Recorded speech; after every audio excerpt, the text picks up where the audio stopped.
If you listen to the show, you already know that we cannot exist without our sponsors. They are the ones who make things happen behind the scenes. So let's acknowledge Fuji Sports. We've been working with these guys for a while now, not only as far as this podcast is concerned, but also at the Roll Academy. We've had their gear. I personally use their gis. What a phenomenal product. Yeah, I mean, jiu-jitsu, judo, MMA, tape, bags, anything you need for your jiu-jitsu journey, you can find at fujisports.com.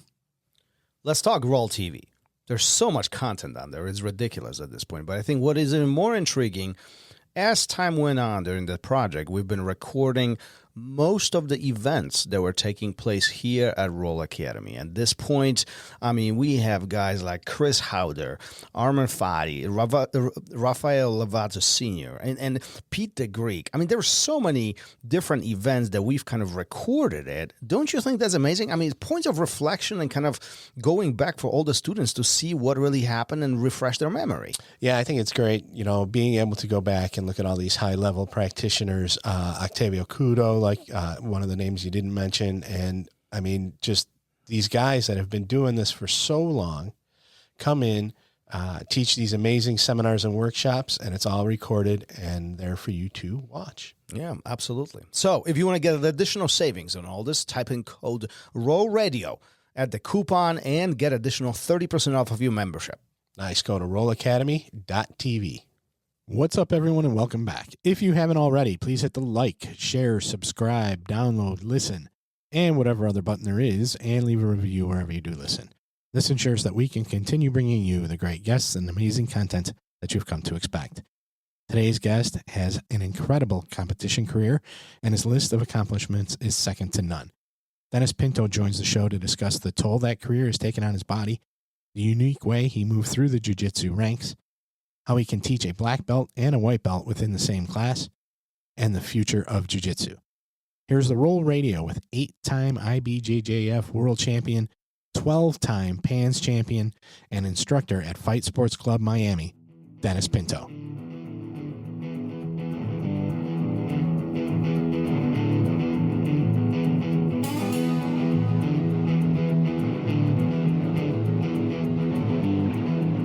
Welcome to Roll Radio.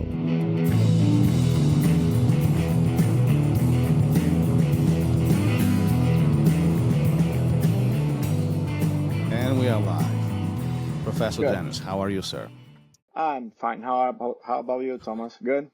I'm doing well. I'm doing well. How is Florida? How is Miami treating you? Is it?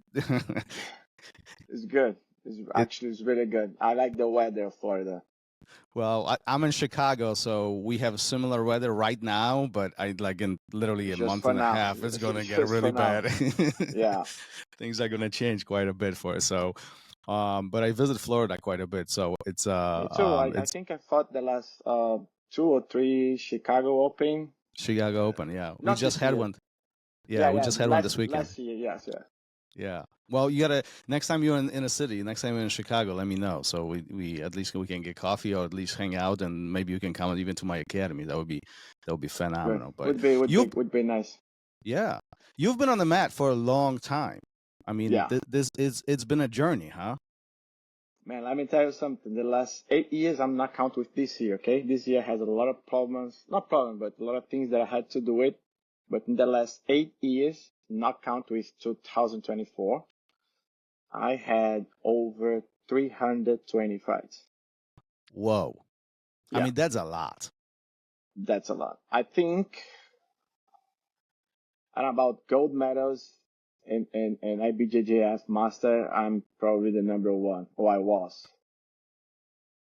I mean, if anybody is watching your Instagram, it's easy to tell that you love competing. You love the challenge.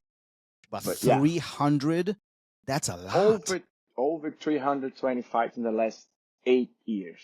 Not counting with this one, as I said. How many? Have you ever thought about this? How many fights total? How many competition fights total you've had? It's because if you go like to my Instagram, you're gonna see every year I put like how many fights I did, how many losses, how many wins. I even know, not anymore, but I used to put how many submissions and how I submit everyone, you know. And yes, I used to have all that, but this year I stopped doing this because I was getting me crazy a little bit. And I'm like, okay, you know what? I'm gonna stop. And this year I didn't fight yet. Are you planning on it? I just put my name on the ward to see. For 8 years consecutively, I'm in the podium on my division. Yeah. As a gi. And I put my name again because right now some stuff happened and I was like, you know what? I'm not gonna spend money and I'm gonna preserve my body. Then I have a lot of injury, maybe because I fought a lot, and I decided to do not fight this year. But a student of mine, he pays for everything. He said, man, I want you to be there to coach me.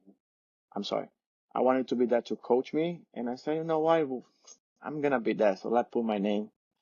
But I'm not training as I used to be honest with you. Why? How come? Why is the training not so intense as it used to be? I received a proposal to open my own gym in Romania, and I was there in Romania. Yeah. And in Romania, I couldn't train the way I used to, and the things didn't work the way me and my partner want to. So I had to come back, and save money. I lost a lot of money, and I decided to be like not spending money, but actually try to make more money and preserve my body. The good thing when I was in Romania, I did the MRIs on my knee and both of my knees, for example, and I don't have more meniscus anymore. It's like both of my meniscus is gone, so I'm bond on bond. I'm feeling a lot of pain, and I did another MRI on my back, and the doctor, he actually told me, he's a jiu-jitsu guy too. Dr. Patente was really nice guy. He helped me a lot in Romania. And with my partner too, he was the one who was paying for it too. And he said, man, I don't know how you're walking. It's like, he said, exactly like this. I'm sorry what I'm going to tell you right now, but your body is like about 75 years old. I said, thank you, man. Thank you. He said, look, you need to stop fight no matter what. He said, actually, just to be teaching is danger for you. So be careful. Like my sciatic nerve is bad. My low back is pretty bad. I already have a surgery on my neck. I have 4 screws on my neck in titanium. And he said, man, you need a knee replacement. It was like a big mass to my head. And that's the part of my decision that I took to come back was about this too. I was depressed over there.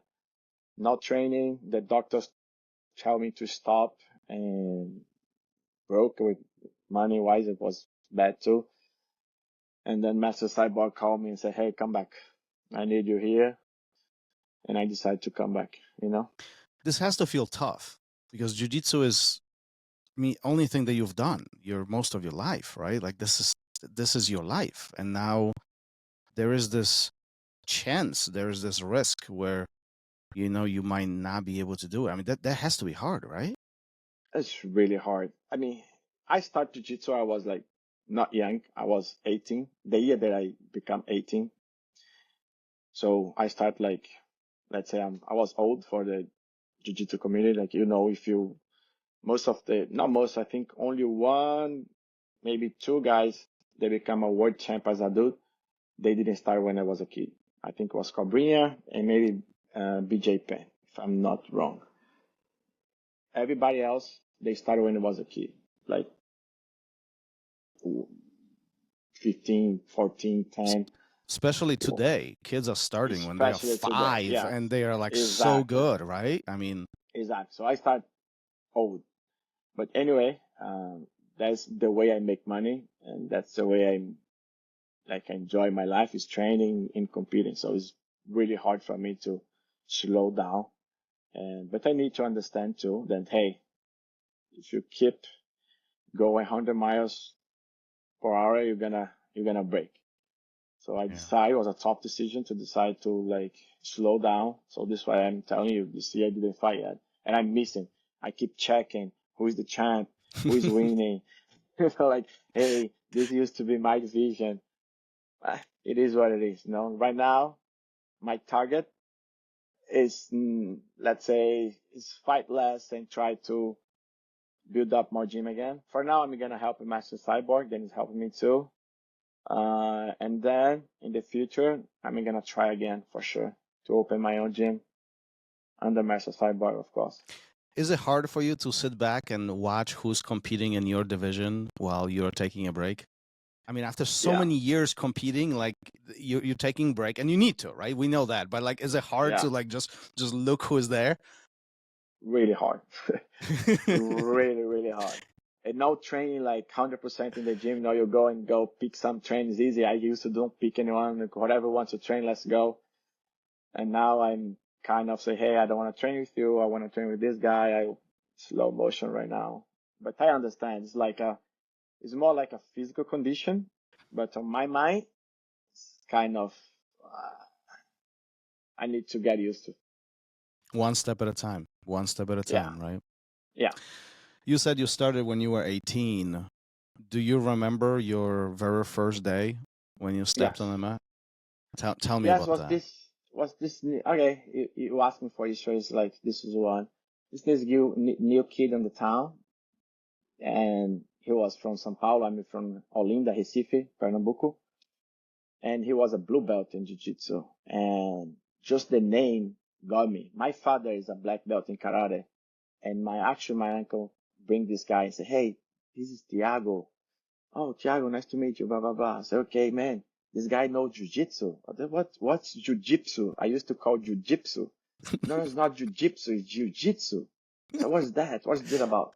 And then I start with this guy on my, on my living room, actually, like not mat. We didn't have mat. And the first day, this guy tapped me out to me a lot of times and like, oh, what's this? What is this? Like Kimura, Americana, all these names. I said, oh, that's nice. I want to learn that. Can you teach me? He said, yes, I can teach you once a week on Saturdays. Just go to my house. And I used to do on his garage, but no mats. Oh, you just on the floor, on the concrete? On the concrete, yes. This is how I started. And like my mom sewed like a pant because I didn't have the gi pants. Yeah. Just the top. Because that time it was really expensive. So this is how I started. And this guy gave me the blue belt later. And then I got my purple belt, my black belt by mail, by phone.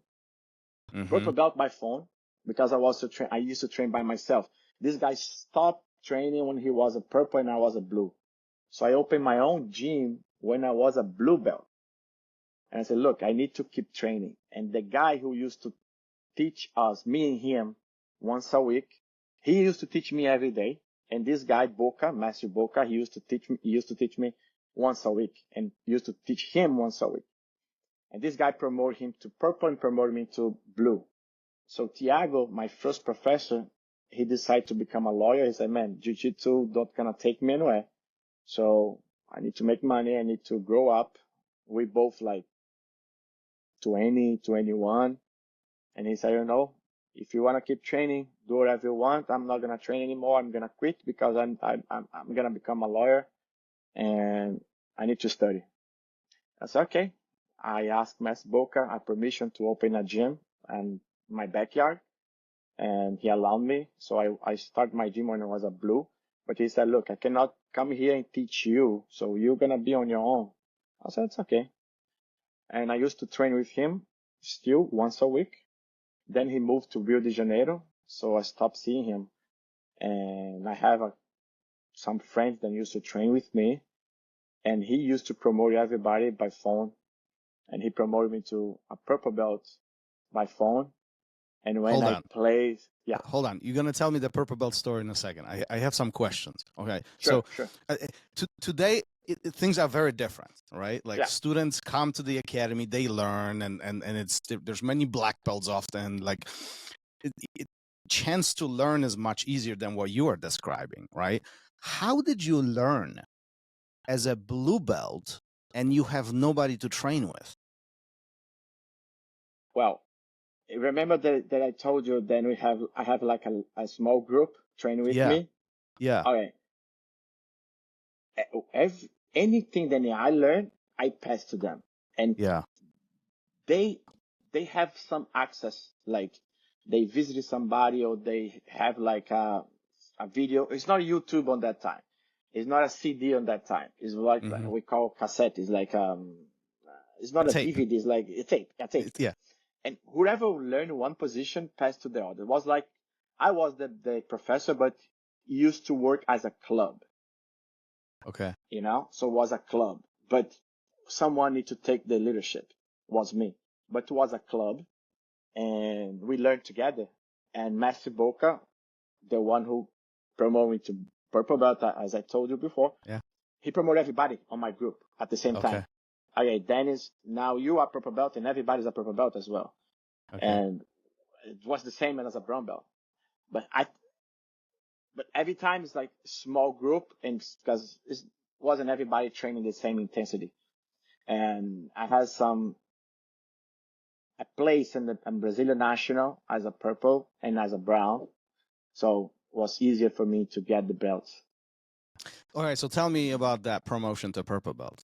Like, how's Uh, this work? Like, what, you get a phone call and you're a purple belt yeah. now, or I like fought. walk me through this. Like, how's this Yeah, happen? I fought the the state. We have like 3 tournaments per year, and I fought those tournaments and I won all of them. And then a friend of mine took me to some big tournaments, and I did, and I won. He paid one of the students. I actually was a student, so like trained partners, and he took me to some places to fight in the different states, and I won all of them. And then Boca called me and said, "Hey man, you ready for purple belt?" I said, "Man, let me fight one more year." He said, "No, you're purple now." It was like that. And nobody to actually tie the purple belt on my waist. So a friend of mine, one of my students, gave me one purple belt by gift, and I tied on my waist with Boca permission. Yeah. Yeah. But So that's this is very how. that's very different to what we know today. Like, that's a very unique story that you're telling, right? This doesn't happen today. No, now it's not like that because you find a lot of black belts. But in my city, even my professor at that time, I think he was a brown belt, is like 1 or 2 black belts in the whole city. Yeah. It's like it was different. We're talking about 25 years ago. Yeah. Very Yeah. different. Very And small different, city right? is like Recife is a big city, but Olinda is a small city. Used to be, now it's getting bigger, but still. So how do you feel? You say, "Hey, can I do it one more year?" And then he says, "No, you're a purple belt now." You're How do you purple belt feel now. about this? How do you feel about Yes, it? because I'm not gonna say names, but I beat one like the biggest name in the city, and I beat him in the tournament, in the local tournament, and I beat actually his whole academy. And the guy said, "Hey man, this guy is just placed in the world, just placed in the Brazilian national. You beat him. It's like you ready for purple?" But I was afraid. I said, "Okay," but I got it. Okay, it's mine. Okay, he said, "Look, you don't gonna train with blue belt anymore. You purple. This is my decision, and you need to follow." I said, "Okay, yes, master, sir, yes, sir." Oh, Were you concerned about next tournament that you went as a purple? Like, are you then I scared went. of anything? I actually did better as a purple than as a blue, Why? because I went to bigger tournament like Brazilian national, and I Yeah. placed in the world I placed as well. And then I said, "Okay, I think I'm doing good." And he actually didn't let me stay for a long time in purple belt, because 1 year and a half later he gave me the brown belt by mail. Okay, explain by mail. How did that happen? I didn't have email. I didn't have a computer, but I have a mail. So one of my students that actually is in Canada today, I mean, he opened his own school in Canada. He called me and said, "Dennis, we are brown belt now." I said, "What do you mean?" His name is Magno. "What do you mean, Magno?" He said, "Man, Boca sent us the email and your name is on the email." And I'll say, okay. He said, look, I copy you and send you the email as well. And me, you, and like, I don't know, remember, like 5 students, we got the brown belt. So it was the same thing. I went to the gym. Same friend who gave me the purple, he gave me a brown belt, and you put it. Everybody, like, I didn't tighten anybody's waist, and nobody tightened my waist. I tied my own belt on my waist. And how do you feel then? I mean, at that point, within literally a year and a half, you go from blue to purple to brown, right? Yeah, but I want the state. I want most of the local tournament that we had.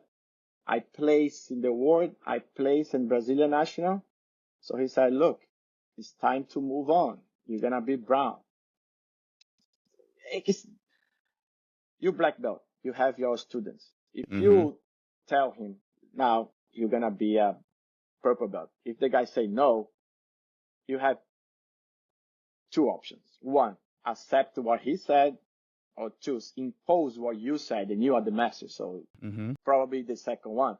If he give you a good reason, he said, Master Thomas, I'm planning to fight that next tournament. Please, can you allow me to stay 2 more months? And probably you're going to say, okay, but no matter what happened, you're going to be a blue belt or whatever. Okay, yes. Or you're going to say, man, it's my decision. I'm the master. You ready? You afraid, but you ready. I can see some stuff that you cannot see. And this was the case. Master Boca said, look, it's your time. Go, you're going to fight as a brown now. It's okay. It is fascinating to listen to this because obviously this doesn't happen today, right? This is like a very unique story. I think even back then, this didn't happen that often, right? I mean, Yeah, sorry, I cut you off. No, I was about to say, like, this is probably an exception to some of this because where you live, right? There's a small town. Yeah. There's not a lot of people. You don't have connection to him, right? So some of this has to happen that way. But again, for those who listen, like for those students who are starting today, you know, they just been at it for a few years. Like, this is a crazy story almost, right? Like this. No, and he couldn't even sign the belt because his belt wasn't registered or something. You need to register the black belt. He didn't want to because he was more into MMA at that time. So Master De La Riva is the one who used to sign my belts. You know, so actually I'm a black belt under De La Riva. And I told you how I got my black belt, my brown belt. My black belt, I got it when I saw him for the first time after 6 years. He saw me, and the same day that he saw me, he said, let's go to the gym. So I helped him to teach the class. And in the end of the class, he took his belt out of his waist and tied on my waist. Wow. So to be honest with you, I have professor as a blue, but I didn't have professor as a purple, as a brown, and as a black. So wait a minute. When you get your black belt, this is the first time that somebody ties a belt around you. Second. They taught because he gave me the blue and he tied on my waist the blue belt. Okay. And then the black belt, but he didn't teach me anything. I saw him after 6 years. He said, "Okay, you black belt, this is yours." And I asked him again, Master, let me fight one more tournament as a brown, please. I think I can do better. And he said, "Yeah, you're gonna try as a black." When he decide, he's in this way. He decide, I say, I need to respect him as a master. So, okay, whatever you say. But every belt, I was feeling like I'm not ready for that. But I need to accept. Was that hard? Not like feeling that you're not ready for it, that you can do more, and then yet somebody, I mean, your master feels that you are ready for it. So, you know, you are given that rank. You always feel then you can do better. You always feel then you can play so you can win the tournament. Because I lost as a brown. I took second place on Brazilian National, but I lost the award. Like I didn't even place. And I was like, damn, I need to place at the award. And I didn't.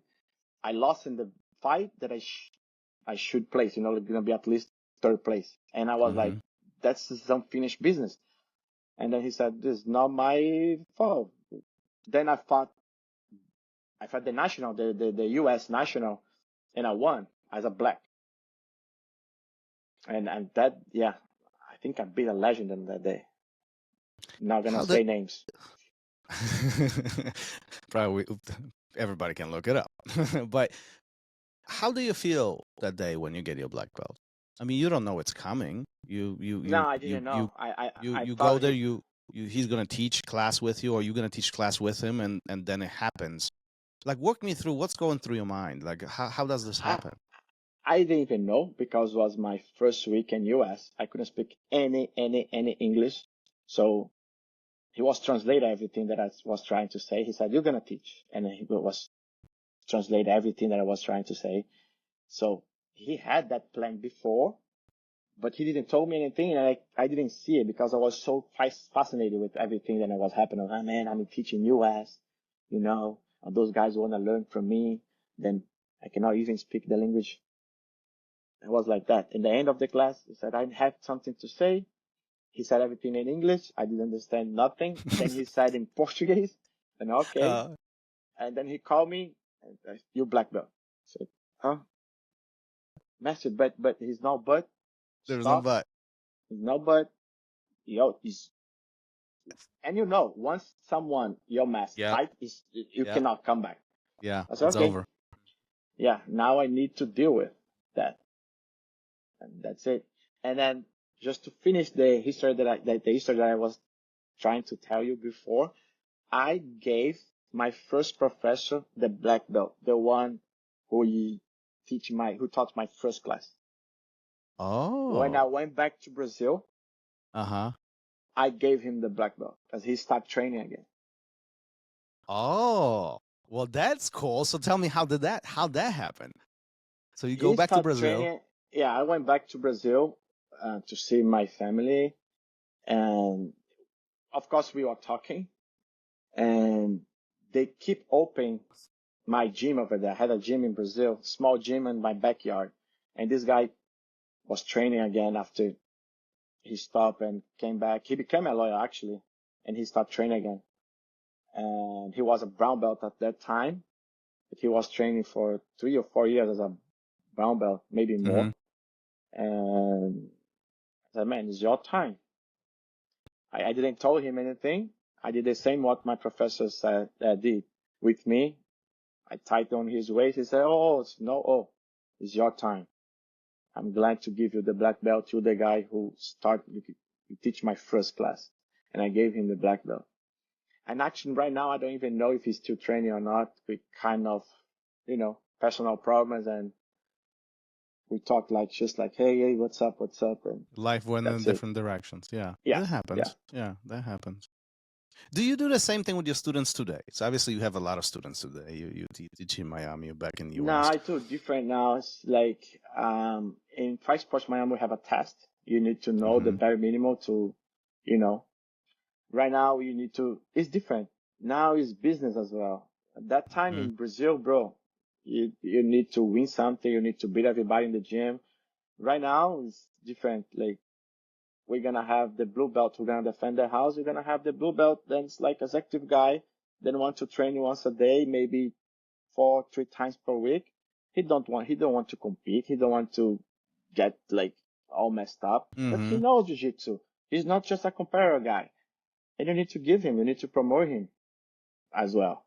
Without do the hit that he used to do. The hit we used to do is like everybody slap your back, everybody take you down, everybody gonna train with you at that day. It used to be in a different. Do you think it was harder? Do you think it was harder to get promoted back then than it is today? Oh, way harder, because the train was way harder. You remember back in the time, the full gym, man, this gym has a lot of guys. That's one class is like 40 guys. That's like fat gym. Now, 40 guys in the class is normal, because you need to fit everybody. And imagine at that time, the guy who gonna do his first class, just because he's like going to the gym, he's a little strong. This guy walk in and everybody wanna beat him up. Oh, this guy think he's tough. I'm gonna beat him up. Now, I tell my student, you cannot do that. It's his first day. No matter how he looks, you need to take care of him. And the strength is the only thing that he has, and he's gonna try. And you need to understand, oh, but he's going hard because you don't know the other way. You need Yeah. to calm down, try to teach him little by little. We need to take care of the guys. At that time, me as a black belt, as a blue belt, as a purple belt, you walk to the door, I'm gonna kill you. So you don't gonna stay. 1 in 10 stays. Now we try to make everybody stay. It's completely different. We see Well, and we more material now. yeah, and what you said today is business, right? Like we live from this. Like we eat from this. This is our paycheck, right? So we can't just Exactly. beat everybody up and send them off, right? That doesn't work that way. No. Now you need to take care of everybody. He actually has a room for everybody. And if you see the other sports, like everybody like to play soccer, everybody like to play basketball, everybody like to play baseball. But how many guys gonna be a professional and actually gonna make money with that? 1%? Half? Yeah. Like 0.001? Jiu-jitsu is the same. I had my degree in geography. I used to teach geography to make money in the morning and teach jiu-jitsu at night. But my money didn't come from jiu-jitsu at that time. So I kind of don't care. I just want to pay the electricity and that's it. Give me some money to my mom and that's it. Now, completely different. My income comes only from jiu-jitsu. I need to teach a group class. I need to teach a private class and I need to teach seminars. This is the only way I make money. Very different than before. Very Oh, different. big time. At which point in your life you knew that you're going to be teaching jiu-jitsu, that you're going to be a black Since belt day jiu-jitsu one. professional? Since day Since one, day really? When you were blue one, belt I in that remember. garage? Yeah, I remember one Really? time. I went to Boca's class, the one used to give him the belt, and it was 30 students that time. And he stopped the class to say some stuff and he told us, he said, look, maximum 1 or 2 guys from here gonna actually teach jiu-jitsu, gonna make jiu-jitsu as a way of life, gonna become a professor and do this for the rest of your life. The rest of you guys just gonna train as a hobby. And I raised my hand. I remember that day. I was a blue belt. I raised my hand. I said, Messi Boca. He said, yes, I'm one of them. One of the 2 guys you talking about, I'm one of them. I am.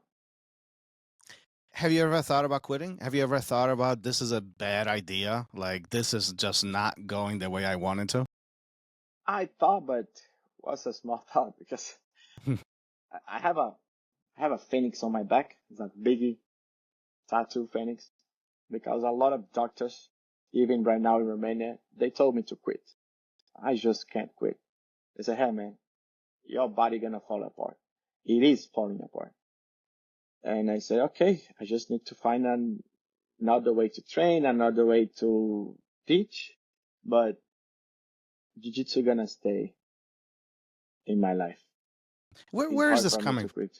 Where is this coming from, Professor? Like this determination, this almost like being stubborn of not to quit. Like many people would give up. Like many people would go to a doctor and they say, "Listen, your back is messed up. You don't have any ligaments in your knees. Like you literally falling apart. You can't do this." And they would stop. They would stop. That many people would say, "Listen, you can't do this anymore. Your business is falling. Like whatever you were promised in the business didn't work." They would quit.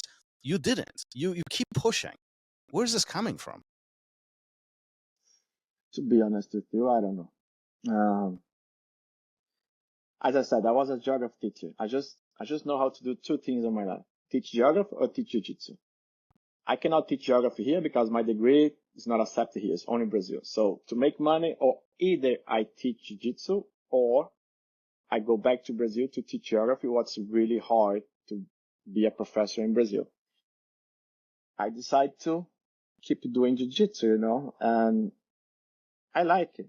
I know it's hard, but I like it. And on my mind, God gonna help me somehow to keep doing. I'm making notes as you're saying all of this. You said you you know how to teach geography. So that means that you have obviously education and teaching, right? You know how to teach. Do you find a lot of similar things between teaching jiu-jitsu and teaching in school? Some. You need to fit everybody in the same class, you know? And in your class, like you teach in geography, some people are gonna pay attention on what you're saying. Some people don't. And the test gonna come for everybody in the end of the week or the end of the month. In jiu-jitsu is like that. You're gonna have a black belt and you're gonna have a white belt most of the time in the same class. So you need to find a way to pass that knowledge to the black belt and to pass the same knowledge to the white belt. So you need to be patient, as teach jiu-jitsu is an art. Some people think it's just like show the move. Okay, just copy that's not. It's different type of mentality, different type of body, different type of problems. You need to understand everybody. In the class is the same. Sometimes that student, he has a fight in his house with his father, and he's not ready to learn. He's like thinking about what his dad gonna do at night with him. And the class, jiu-jitsu class is the same. The guy's not there like, man, today I just want to roll. I have a big fight with my wife. And you need to understand. So the way you guide the class, what you learn in one class is gonna help you to guide the other class. I don't know if I. Oh yeah, no. It all makes sense. I don't know if you understand. What do you think makes a good instructor? So like you've been on the mat, you've been teaching for a very long time. You've seen many instructors by now. You've taught seminars everywhere. I mean, you've been around. What is the one thing that you walk into the room, you watch somebody teach, and you're like, oh, that's good. He is a really good instructor. Most of the time it's details. And because you go on my Instagram, you're going to see 1,000 of the positions.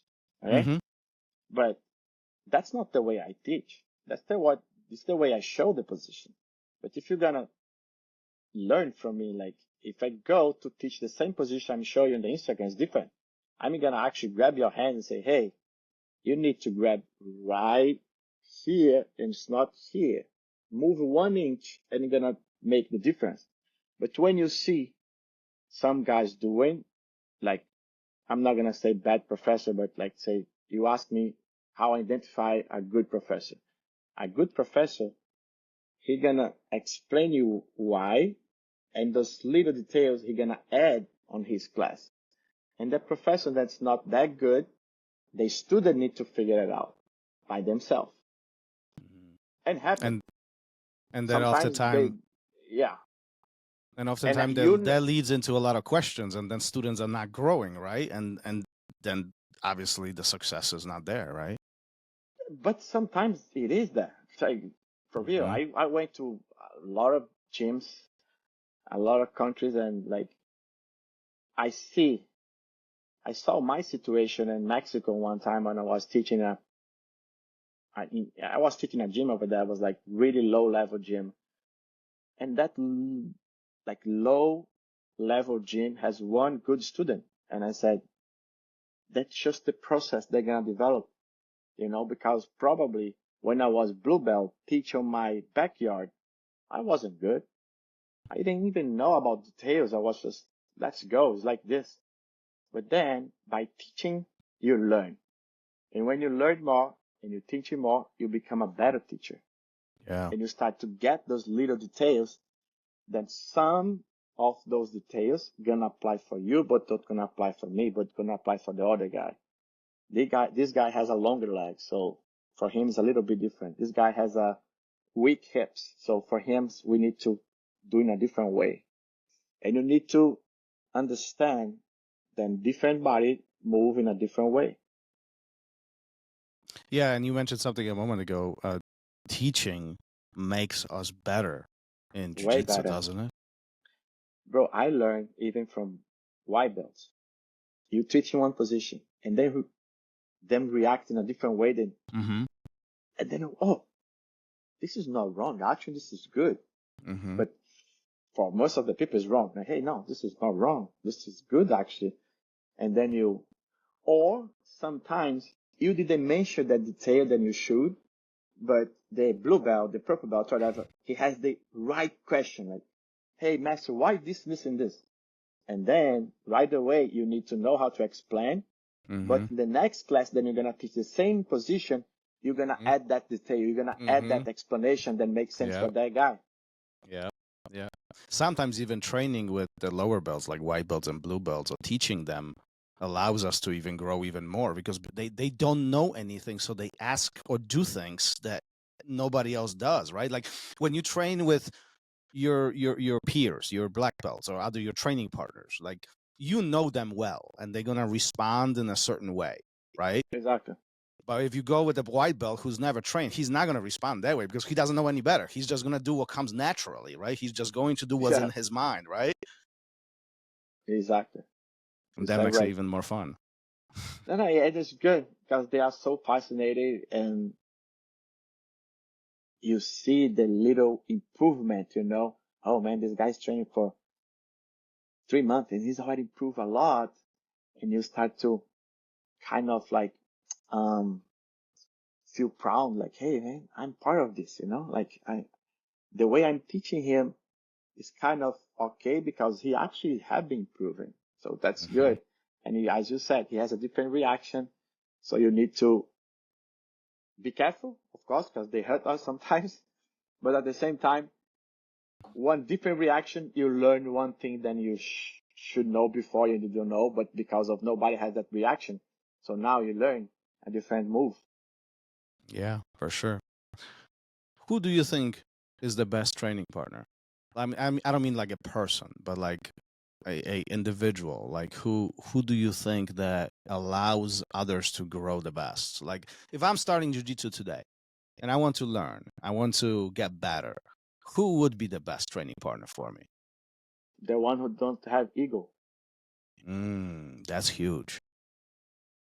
Why do we One, have such a huge ego? I don't know. But if that's the biggest problem inside of the mat because you don't want to lose. So if you don't want to lose, always going to be a tough match. You always want to put the guy in the best position and he's going to try to respond with the best position. And you don't grow, as you said. It's like, okay, we're going to be tough, but we don't going to grow, at least on that row. We're not going to grow. It's just going to be tough. Yeah. The one who doesn't have ego, he don't care if you tap him out because he wants you to learn. And you're going to tap him out and he's going to try new movements and actually going to help you to grow faster than you used to. Do you think that's the secret? Like not being tough, but being vulnerable? One of them, no, you need tough trains for the tournament, for example, but you need plastic flow rolls, plastic trains to improve your technique. Okay, let the guy pass your guard and see what happened, how you're going to escape. If nobody pass your guard, in the tournament when someone pass your guard, how are you going to defend if you don't know? Because you don't let anybody pass your guard in the gym because you're better than most of the people in your gym. So you don't allow the people take your back. So once someone take your back, it's going to be hard for you. So leave your ego outside, especially us. Like I'm 44, right? So I train with blue, purple belts, adults like competitors. Man, this kid's going to put you in trouble.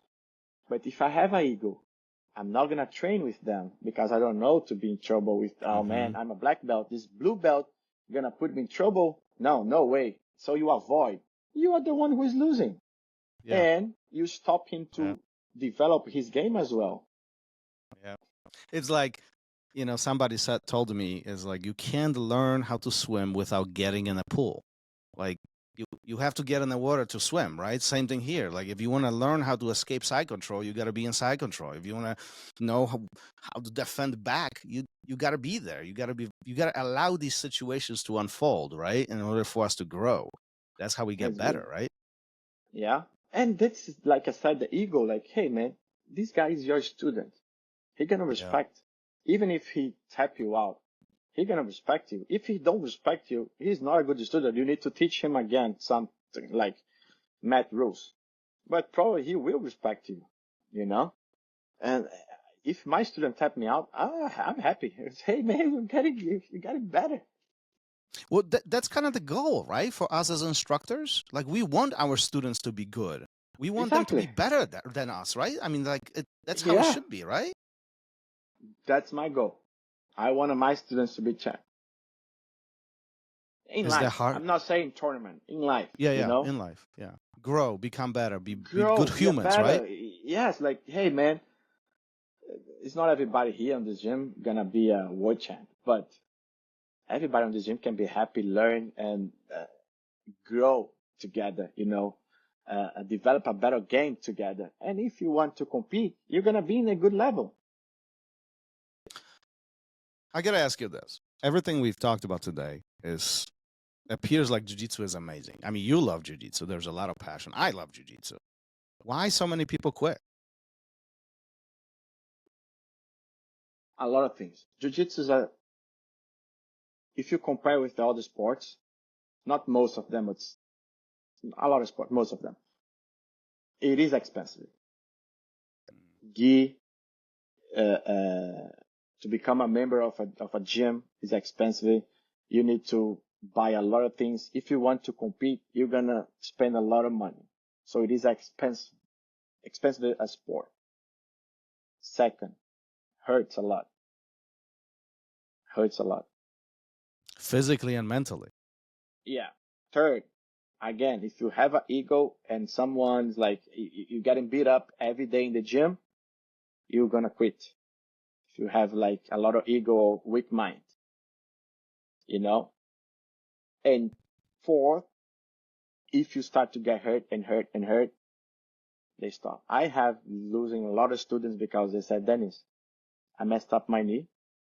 Then I'm fighting with my wife. I cannot have fun with my kids because of my knee. I'm not the same anymore. They quit.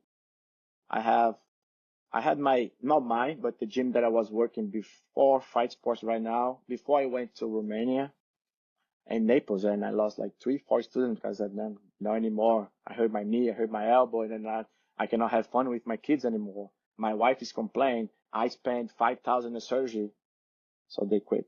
So I think those things is hard in jiu-jitsu.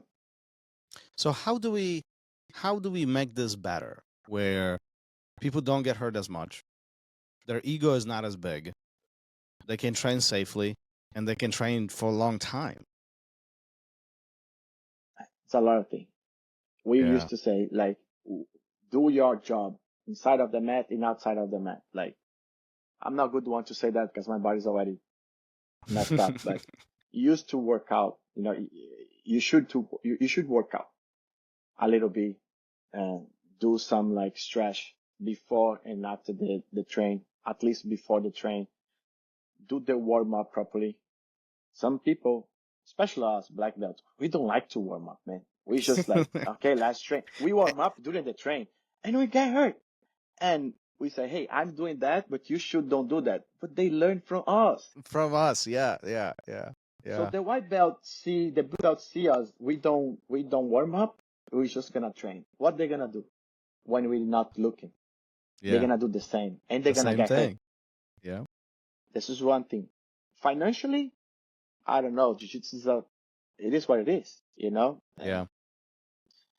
Um, But also, like from a financial side, it is like you paying a membership to be part of the academy. Use it, be there, yeah, take advantage of these things, right? Like I think a lot of the times these conflicts come in because student is paying, but they are not showing up, or they are showing up once a week or twice a week. Like yeah.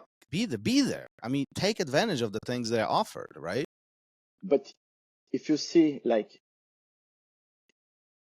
you want to work out, you pay around $50. You want to do box, you pay around $50. I You want agree. to do wrestling, you pay around $50. You want to do basketball, you don't even need to pay. Yeah. You want to do judo, you're gonna pay around $6-7. If you do tennis, Jiu-jitsu then is, yes, you're yeah, gonna pay a lot. But jiu-jitsu, it is yeah, expensive. You compare with other. if you do football, you pay less. If you play soccer, you're gonna pay less. Swimming, you pay less. Yeah, it's hard. It's hard. It is what At it the is. same You know, time, so but at the same time, we are learning something that nobody else can teach us. We are learning something that we can take it to our personal life. You know, how many students do you have? They will how I go ahead. sorry. This is how I try to convince my students that, hey, I'm teaching you something that you're gonna carry for the rest of your life, and you can pass through. Something that you can teach to your kids, something you can teach to your families, and you can teach your brothers, your sisters. You know, it's not like I'm not teaching how to work out, and then you're gonna work out yourself, and then you're not gonna pass that knowledge, or if you're gonna pass for one or two. I'm doing something, I'm teaching you something that you can carry for the rest of your life, and you can pass on. You can teach. This is one way that I use to convince my students. Yeah, it's But I hard. don't force them to compete. And on top of it, jiu-jitsu is difficult. Like it's complex, it's complicated, right? And oftentimes, You need.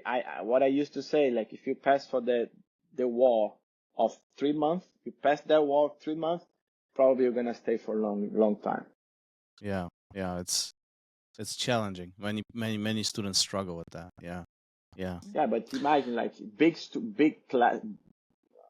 If I can ask you how much is the membership on your gym around, you don't need to say exactly. Around 200. 200. But it's Mhm. 200 plus the registration fee plus the gi. Oh, plus everything the adds no up, gi right? stuff. Mm-hmm. And that's what I mean. Like in my Yeah. gym, Yeah. in the first day, Yeah. sometimes you pay like $500 Mm-hmm. to get everything. Gi and no gi, uniform, first month pay, and registration. Like, man, a lot of people, even in Miami, then it's expensive city, they don't want to pay that. At the same So- time, like I know academies that charge by far more. I mean, that there are some even more expensive than that, right? Like it all Yes. really depending where you are, what you do, and how you do it. No, So I think I'm just trying to explain Yeah. one of the reasons that people don't. Oh yeah, 100%, Don't do it. 100%. I agree with you. One, jiu-jitsu It's is a family- complex. It is, and some families Yeah. like 3 kids. How are you Oh, I gonna know. register 3 kids?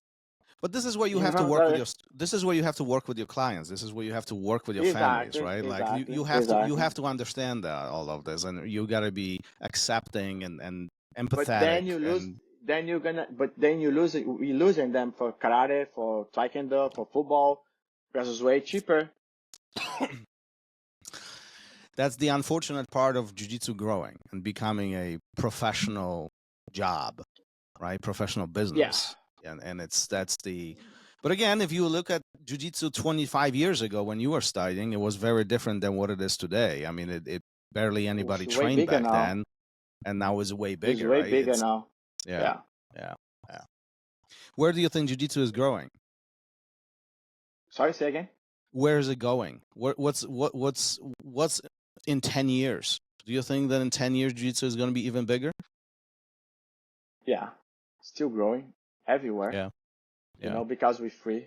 I think if we become Olympic sport, then you're gonna be destroyed. It's gonna be really, really bad for jiu-jitsu.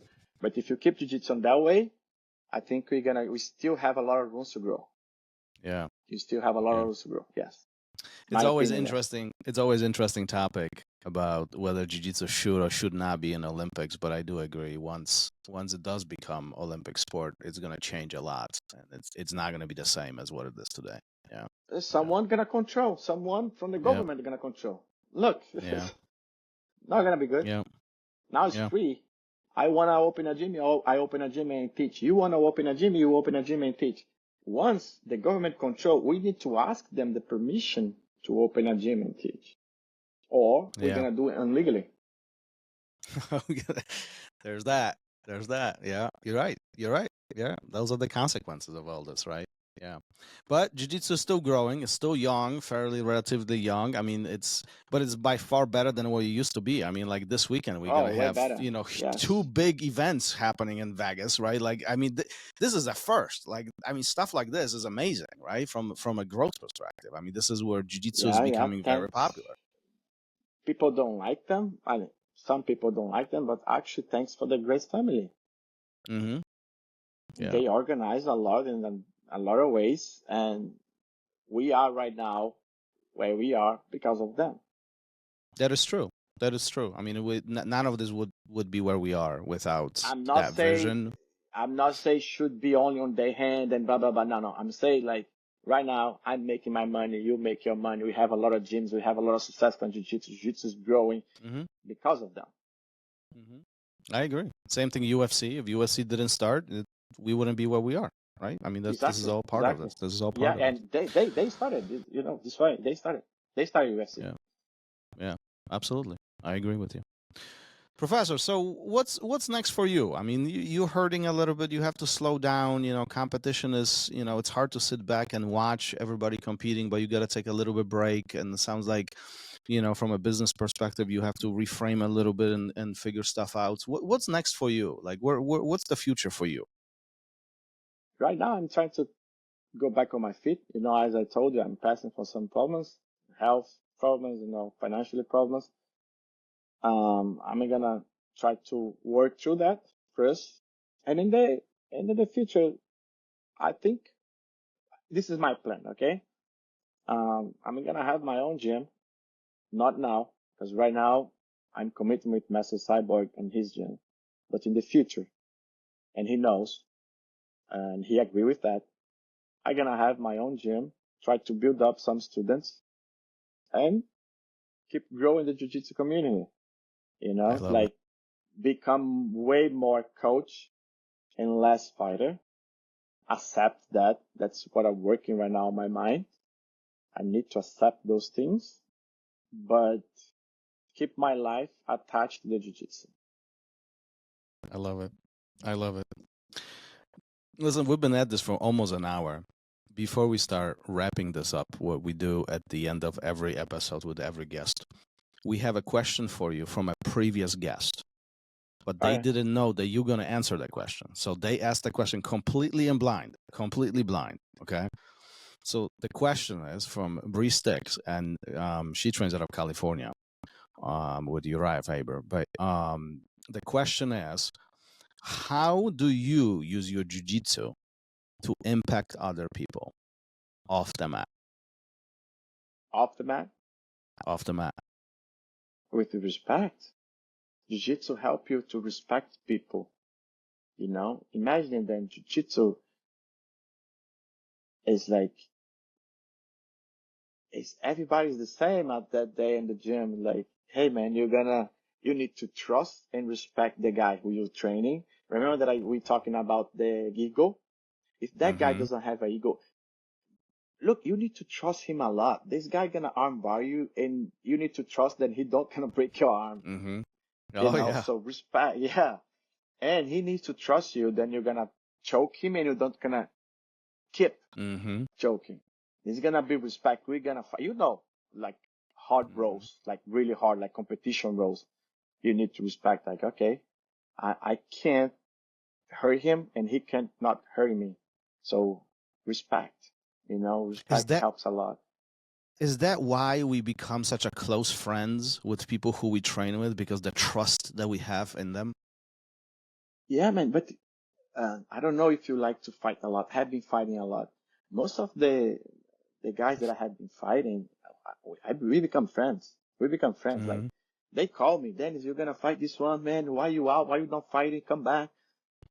And I beat them, and then beat me. You know, it's like, and we're friends. We see each other. Afterwards, of course, but you know, I have some guys that I fought like 7, 8 times, and we're friends. We talk. That's good. That's the best part. That's the best part about jiu-jitsu, right? We can be friends. We can train hard. We can compete, and then we can be friends. And come down too, like, okay, that situation, like, it's another thing, the respect and calm down. Like, one example, today I was training, and this guy, he passed my guard. I told him he was with one hook in and a choke. And I looked to the clock, and it was 3 minutes left. I say, man, I still have 3 minutes. Calm down. See what you're gonna do. Maybe you can overcome this one. So I escaped. I put him in guard, and I submitted him. I said, okay, calm down still. I looked to the clock again. It was 2 minutes left. because he's gonna try to pay back. Now it's time to be. So it's come down and strategize your life. Your jiu-jitsu skills help you in life, with those things. Respect, strategize, calm down, and of course, keep going no matter what. Feel mad, feel sad, be mad, be sad for one day. Tomorrow is the next goal. Tomorrow, the life goes on. Maybe you're going to escape off that choke and you're going to keep doing. If you don't escape off that choke, shake it off, take a shower, come back next day. The life goes on. Life goes on. I love it. I love it. I love it. Before we finish this, if anybody wants to connect with you, like you are in Miami right now, you're teaching at the Fight Sports, right? But if anybody wants to reach out to you via social media, are you available to answer any questions? Anybody? Are you on social media? I answer most of the people who text me. I try to answer everybody, especially the ones who subscribe me. I have subscribe and Instagram, but I try to answer everybody. If anyone wants to book a private or a seminar, I have been doing seminars around the world. Please just send me a message, text me, and let's see if we can do that. Yes, just on Instagram is the best one right now to contact me. And we'll add your Instagram and all the links in the show notes of this episode. So if you guys want to connect with Professor Denis, feel free to reach out to him. Feel free to connect with him. And then obviously if you're in Miami area, Florida, make sure you stop by because his teaching is quite phenomenal. So as always, good opportunity to learn from the best. Right? Oh, thank you. Thank you for the best, Thomas. I don't know about that, but I try my best. Listen, that's all we can do. That's how I look at life. That's all we can do. We can just try our best. You're never gonna make everybody happy, I post my position. You see, most of the positions like really simple and really basic, and I always have one or two comments like, "Hey, that position don't gonna work.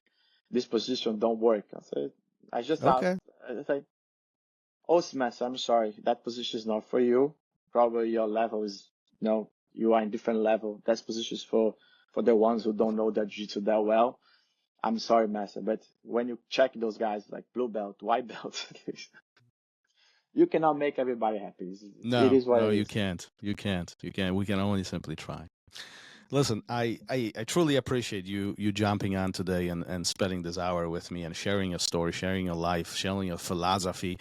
It's been quite amazing conversation. So truly, I really appreciate it. And I'll be sitting back and watching you. I've been watching you for years now as you continue teaching, obviously, and some of the things that you do online. So I'll be continue watching though, because you're making impact, and I love it. I love it when people teach others and make impact on the jiu-jitsu community. I appreciate, Thomas. Thank you. And I hope to see you soon and shake your hand, give you a hug, and become actually a friend. Thanks for the invitation. Congrats on your show. It's really nice. I was a little bit afraid. I was like, because that's your first one, right? Yeah, a podcast is my first one. Yes. Well, there you go. And I was how gonna have? I don't know, but thank you. You really know what you're doing, and I appreciate the opportunity, and I appreciate the invitation. I hope that I did a good job with you. Oh, you did phenomenal. I love the story. I love what you're doing. So I appreciate you being here and making the impact on all jiu-jitsu community. All right. Well, let's wrap it up for today. Thanks again for being here, and then we'll be in touch soon. Thank you for listening to Raw Radio. If you enjoyed the show, don't forget to leave us a review and help us make the show even more amazing. For future episodes, check out our website and follow us on all major podcast platforms. Take care.